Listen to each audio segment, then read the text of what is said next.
when Elon Musk creates a company, it is not called startup. It's not called doing business. It's not even called being entrepreneurial. I don't know what he's doing. Like it is different. It is out of this world. Elon Musk's company recently got a contract to construct the Dubai Loop. Now, the Boring Company is one of the many companies that Elon Musk owns.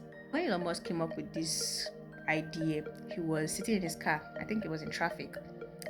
And then it just occurred to him that houses are 3D and roads are two-dimensional.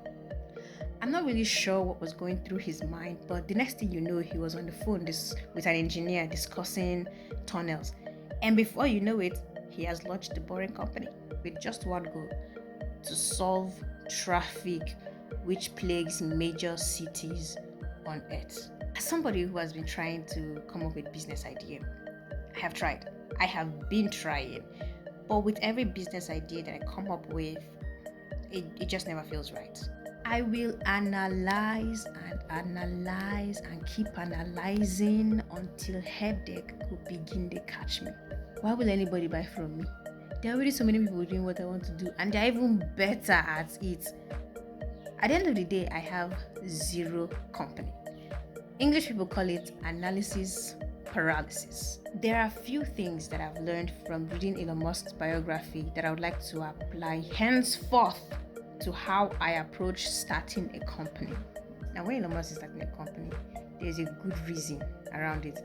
And once he has that reason, nothing else matters. He'll just head straight into it. To him, it has become a lifestyle. When he was discussing with Demis Hassabis and got to understand how dangerous AI can be, that machines can become super intelligent and surpass us mere mortals and might even decide to dispose of us.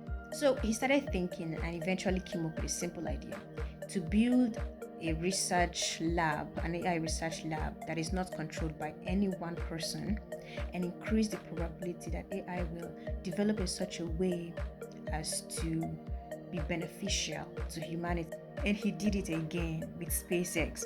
If you visited his SpaceX website, you will see it's clearly written: make life multi-planetary. Now, here's the second thing.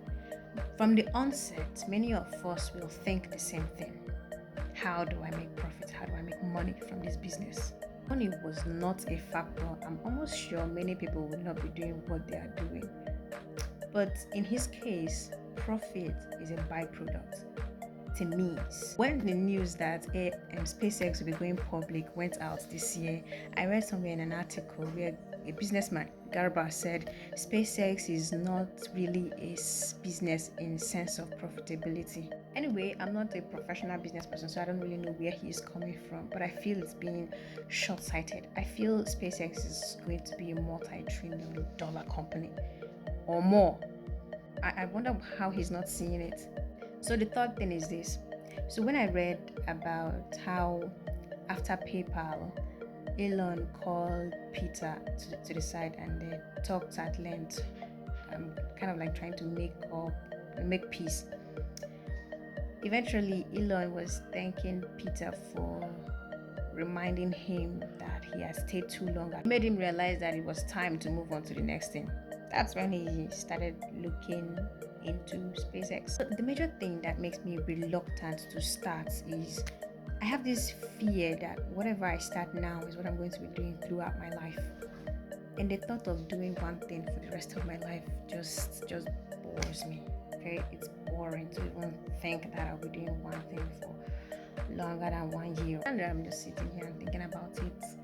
That was a very stupid reason, actually, because I have no idea how much the future is going to change. And here I am worrying about something that is not even worth worrying about. But here is Elon just taking the risk with optimism. What if it turns out to be wrong? Well, it's better to be optimistic and wrong than to be pessimistic and right.